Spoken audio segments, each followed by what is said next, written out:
to say how much it hurts. You are the healing in my heart.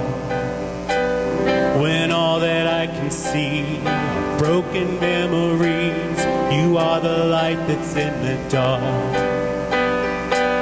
You are the song, you are the song I'm singing. You are the air I breathe in.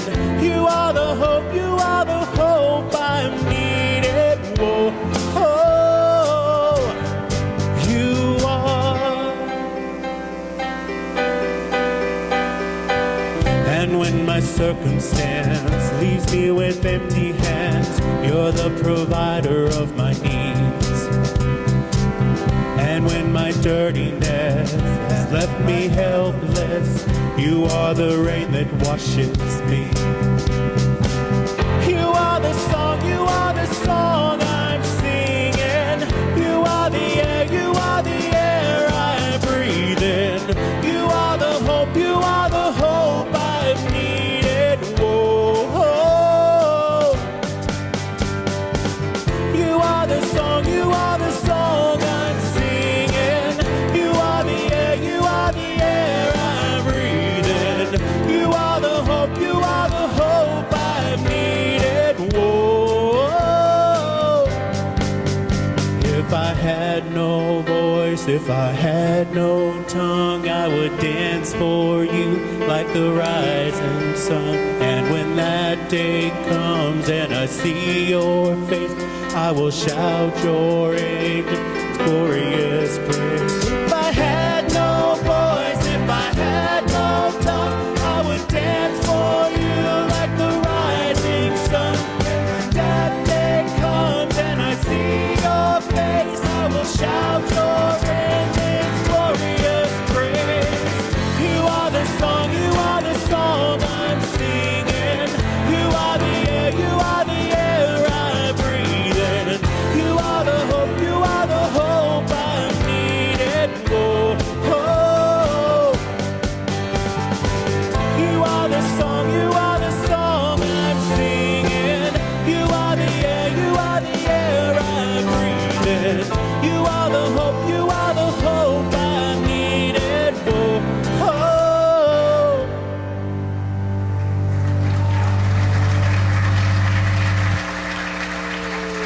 Good morning, everybody. Good morning. We're so glad you could be here to us to worship. Everybody, please join us in our songs.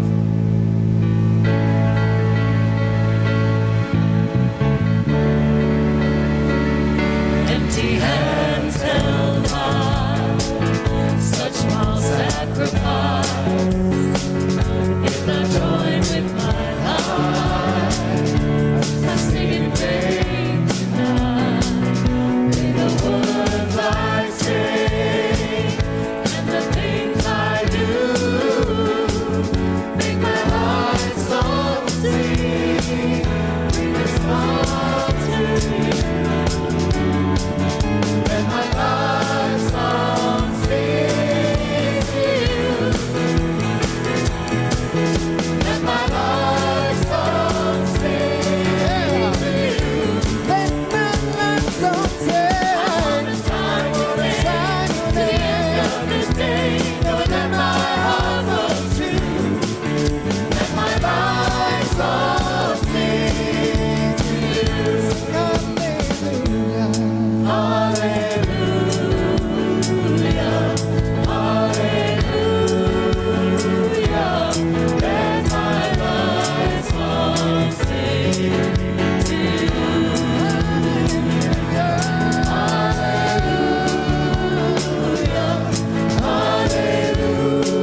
pretty good. I can hear you.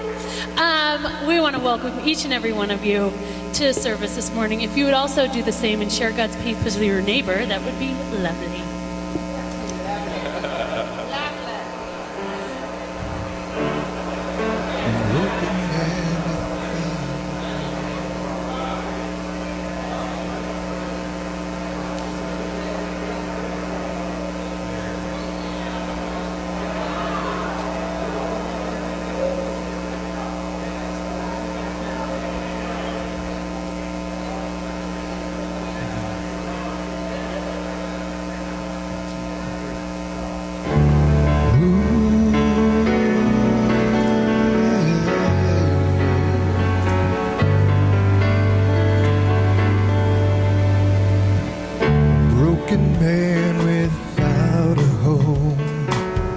desperate and so alone, a victim of society no one really wants to see.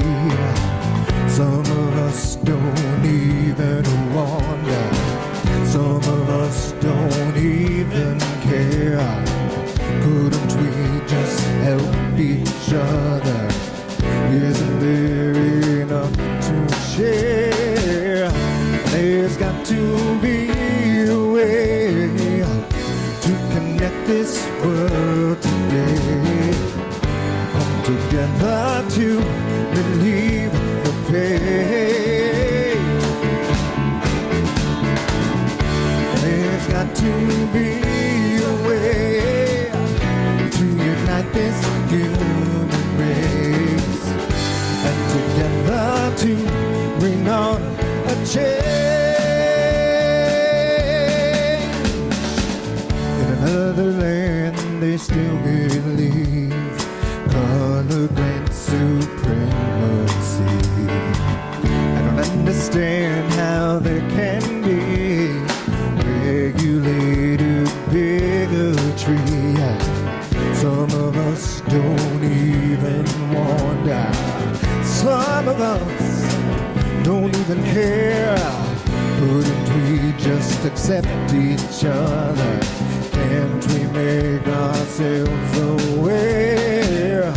There's got to be a way to connect this world today. Come together to relieve the pain. Yeah.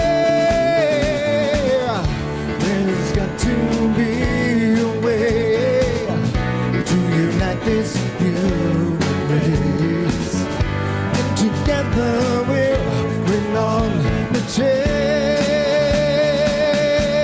Yeah.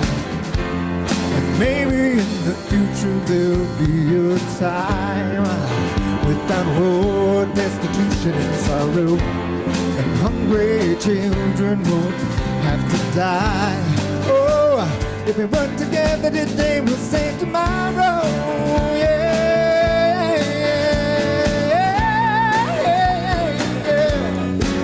Come on. Oh, yeah. Some of us don't even wonder, some of us don't even care. Couldn't we just love each other? Isn't there enough to share?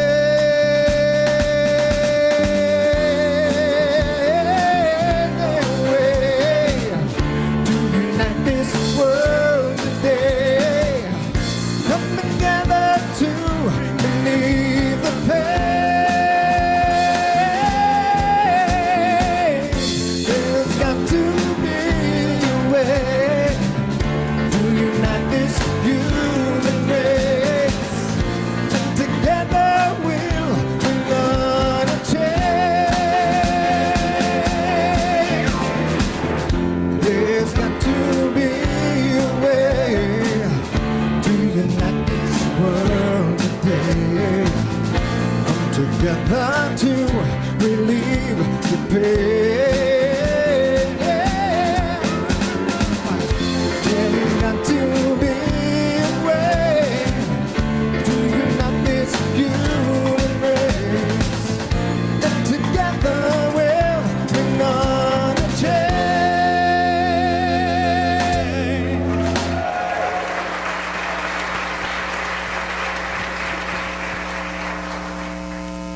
There's got to be a way, and there is a way.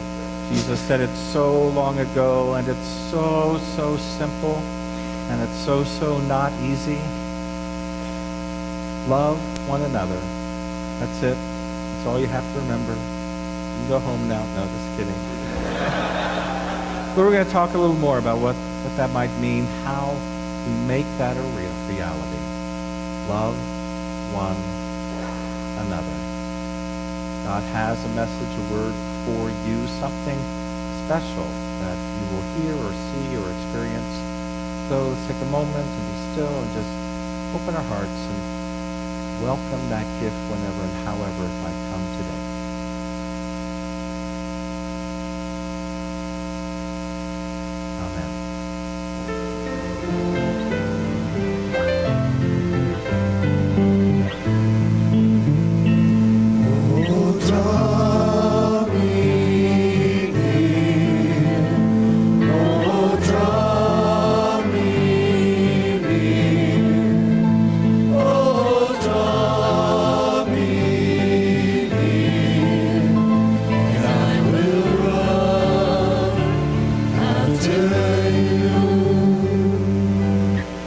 The first reading for today is from the book of Revelation.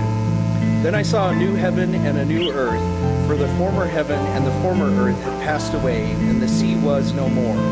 I saw the holy city, New Jerusalem, coming down out of heaven from God. Then the one seated on the throne said, "Look, I am making all things new." God said, "Write this down, for these words are trustworthy and true." Then God said to me, "All is done. I am the Alpha and the Omega, the beginning and the end. To the thirsty I will give freely water from the life-giving spring."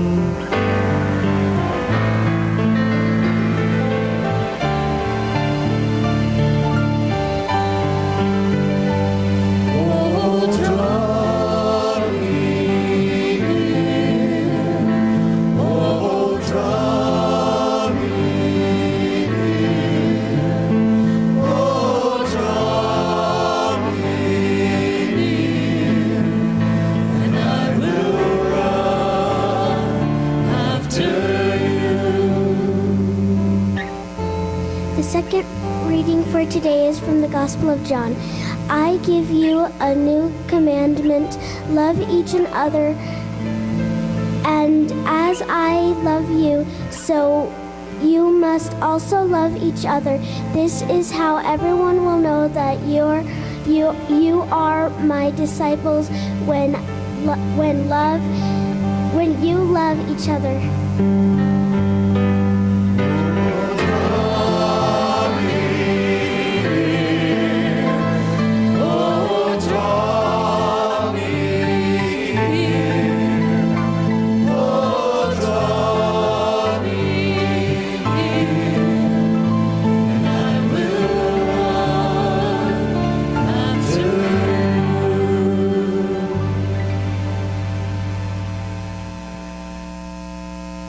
A couple weeks ago, I was at the airport. I was about to get on a flight, and I wanted a bottle of water, so I got in line, went up to the counter, and I said, "Bottle of water, please."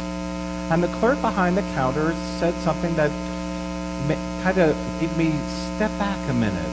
What she said is, "What size water? Small? Big?"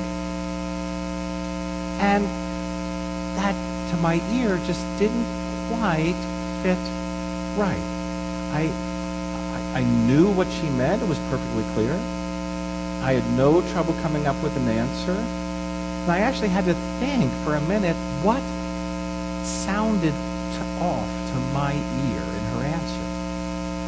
And it finally occurred to me that, at least to my sensibility, small doesn't go with big. Small goes with large. Little goes with big. And it made no difference whatsoever, but it was enough different from what I expected that I kind of took a step back and had to think it through. And that's how language is. All languages have these very, very tiny, fine, refined nuances that aren't written down in any book. There's probably nowhere written down in a book. A Rosetta Stone won't tell you that small goes with large and little goes with big. And yet it was just different enough that to my ear didn't sound 100% fluent. And that's why I have such enormous respect for anyone who attempts to learn another language, because it's so hard. It's hard enough to learn the basics of grammar and vocabulary so you understood, without taking into account these really tricky little fussy details that only a native speaker would know. And so if you really want to be fluent in a language, a book or a Rosetta Stone isn't going to be enough. You have to do some kind of immersion, go to a country, or spend time with a native speaker, because it's really a challenge to communicate exactly, precisely, carefully. And now with social media and the internet, it's only getting more complicated, more difficult, because sometimes even if you have the words exactly right, they come across wrong. I saw something on the internet. They say it's literally true, actually happened. Who knows? Makes the point either way.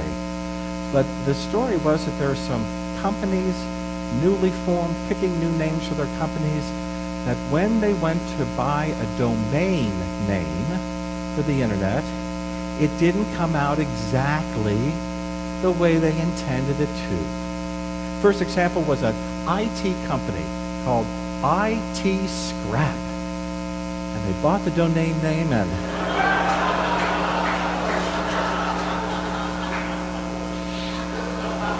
you gotta be careful, you know?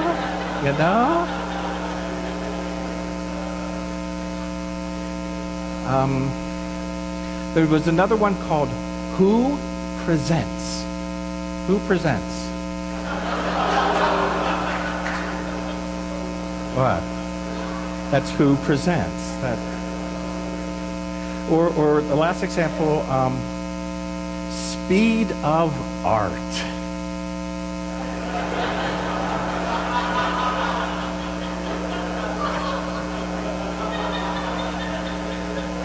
How do you sign that? S-P-E-E-D.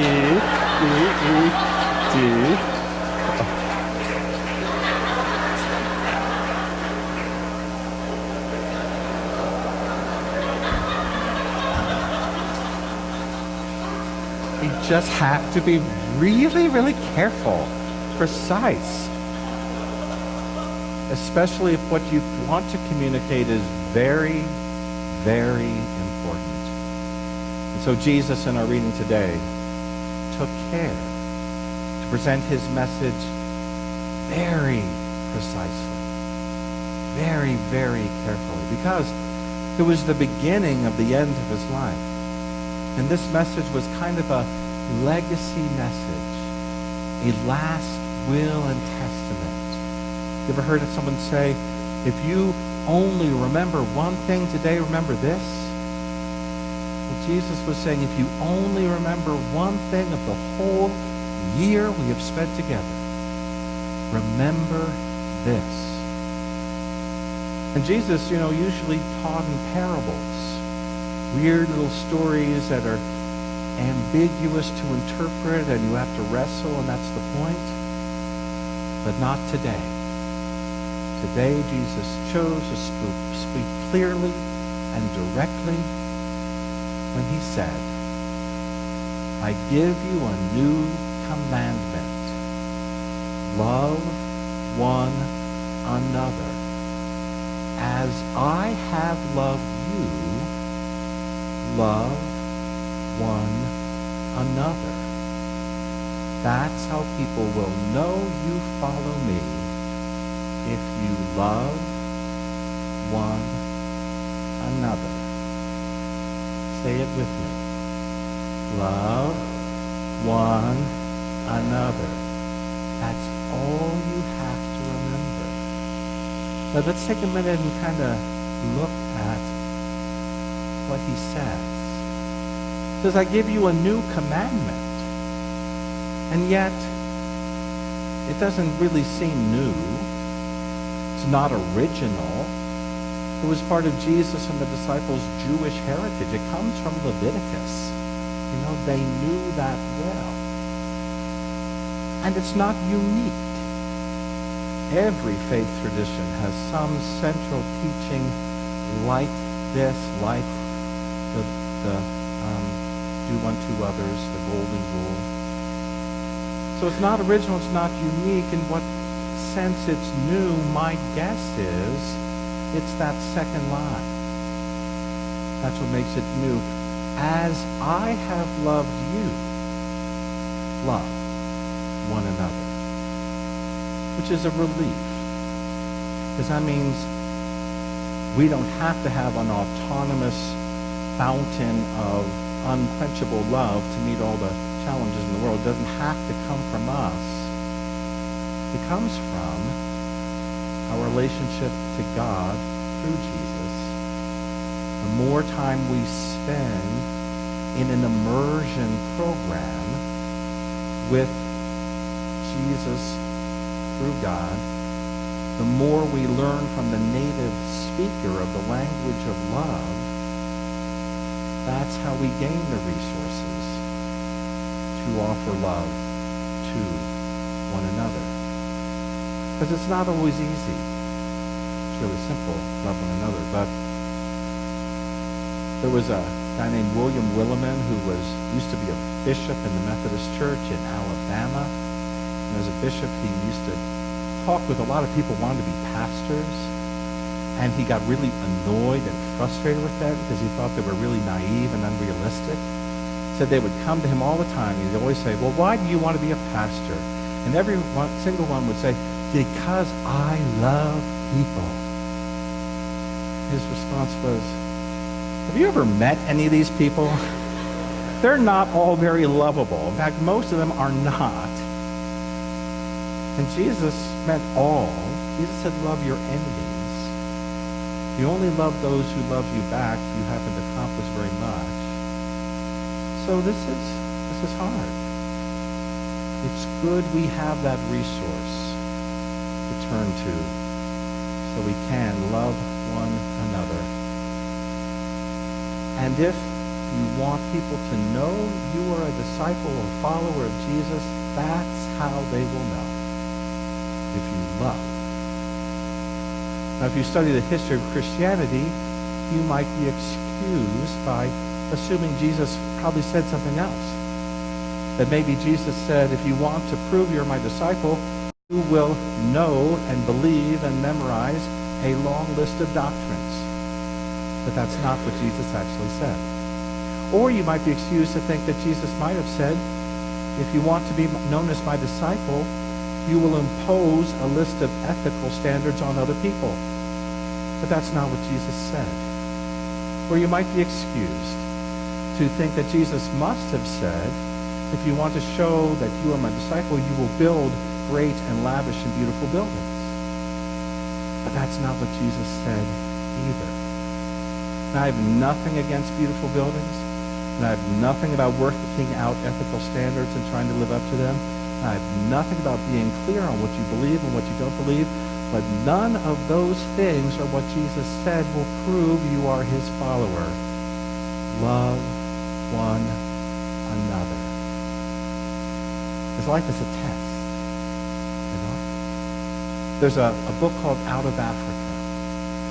And in this book, I'm probably going to get the names wrong, but there's a scene in the book where a young man named Tokia, an African young man, goes to the house of the white Christian woman who has moved to Africa, knocks on the door and asks her for a job. He wants to work in her household. So she says yes. She hires him. He turns out to be an excellent servant. She's very happy with the arrangement. He seems to be happy.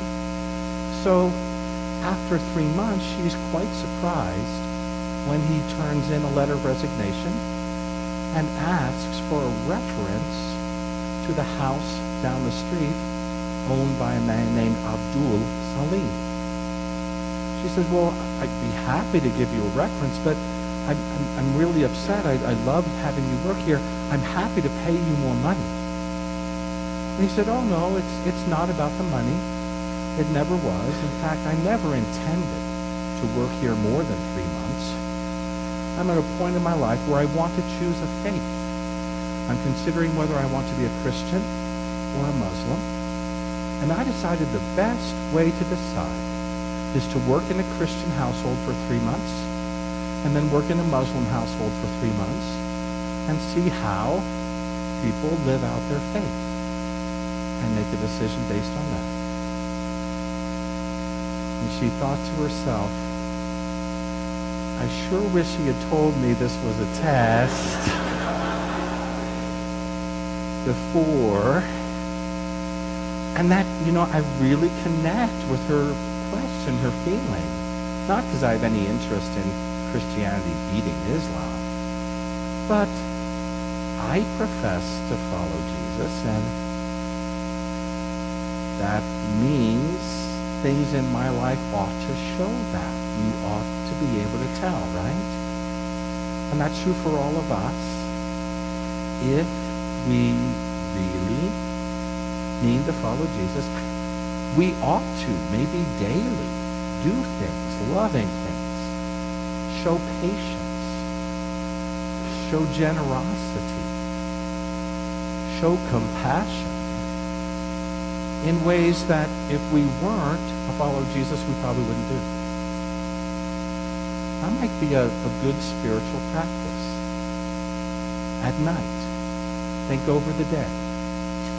What did I do today that was patient or compassionate or generous that I wouldn't have done if I wasn't trying to follow Jesus? And if you can't think of something, it's okay. This means it's time to renew the source. Immerse yourself again. Spend more time with the native speaker of the language of love to learn those nuances and the fluencies of the language of love. It's true for churches as well. I read about a church this week. It's in the news. It's an Episcopal church in New York City near Wall Street. It's in the news because for a long time this church didn't report any financial records, and people in the congregation wanted more transparency, and so they finally revealed their finances. Come to find out, this church owns property worth $2.2 billion. Their pastor's compensation package is $1.3 million annually. And I read that and I thought, wow, that's a lot of resources that you could do an awful lot of good with, right? Well, then they interviewed someone, I can't remember who, the pastor or someone on staff, and they asked, well, what do you do to help the community with these wonderful resources you have? And his answer was, well, a lot of tourists visit our building, so I guess that's service. And we do have an arts series, we do concerts, and we don't charge, it's free. So that's how we serve the community. And I read that, and I had to think a minute. I thought, you know what? I am going to choose to assume that he gave an incomplete answer. I'm going to choose to assume that they had asked someone else that would have been a much more complete and better answer with what they did to bless the poor among them. I'm just going to choose to assume that because it would make me just awfully sad, to think that that's all that they did. And it very well may be true. It very well, that's my story, I'm sticking to it, very well may be true. And it's not about them. It's about all of us who profess to follow Jesus. A new commandment. Love one another. As Jesus has loved us, love one another. To show who we follow, love one another. Amen.